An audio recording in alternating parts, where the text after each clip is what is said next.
امام مالک رحمت الله علیه دا یو ډیر لوی بزرگ عالم دین د مسلک خاون تیر شوی دی. د یو ځل په خوب کې پیغمبر علیه السلام سره ملاقات شو. نو پیغمبر علیه السلام نه تپوس کو چې زه به کله مرم، زما مرګ به کله وي. نو پیغمبر علیه السلام ورته د لاس په اشاره باندې دا 5 ګوتې مخامخ کړې.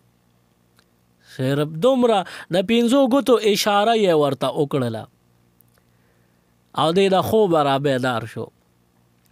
نو امام مالک رحمت الله علیه پریشان دی چې پیغمبر علیه السلام نه مې په خوب کې تپوس کو چې کله ممرم، نو 5 ګوتې راته مخامخ کړې.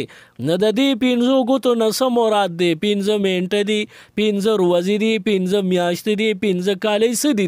د 5 ګوتو نه څه مراد؟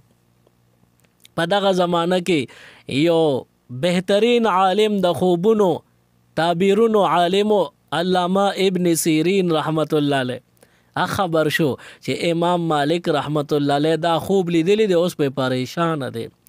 ناغه ورته د خوب تعبیر ورک، د دینه مراد 5 منټه، 5 ورځې یا 5 میاشتې یا کلونه نه دي، بلکې دې کې اشاره د قرآن یو آیت مبارک ته ده.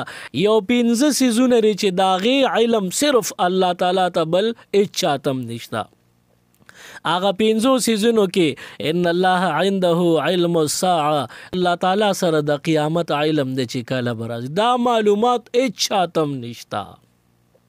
وینزل الغیث، او باران به الله تعالی را وري، نو دا چاته پته؟ هیڅ چاته نه، صرف الله تعالی ته پته ده چې الله به باران کله را وري. موجوده دور کې د آلاتو په ذریعه باندې معلومات شي، خدا یقیني ته ورنوي چې باران به کیږي که به نه کیږي. ویعلم ما فی الارحام، او د میندو په رحمونو کې څه دي دا الله تعالی ته پته ده. د الله تعالی نه علاوه هیڅ چاته د دې سیزونو معلومات نشته.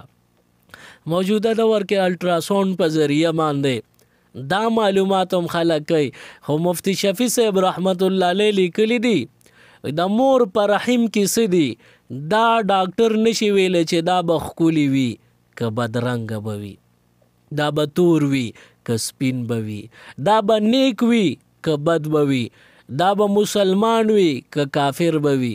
د دې په باره کې ډاکټران یا مشینری دا حال نشي ویلی. ویعلم ما فی الارحام، الله تعالی ته پته ده چې په رحمونو کې څه دي.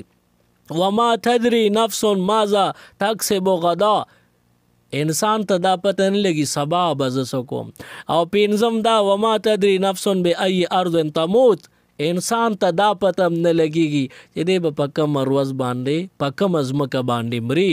ان الله علیم خبیر، بېشک الله تعالی علم والا خبردار ذات دی. نو علامه ابن سیرین رحمت الله علیه ورته د دې خوب تعبیر ورکوي. دا هغه 5 ګوتو اشاره دې آیت طرف ته ده چې 5 سیزونه لري چې د هغې الله تعالی نه علاوه هیڅ چاته هم پته نه لګي. نو د دې معلومات مه کوه.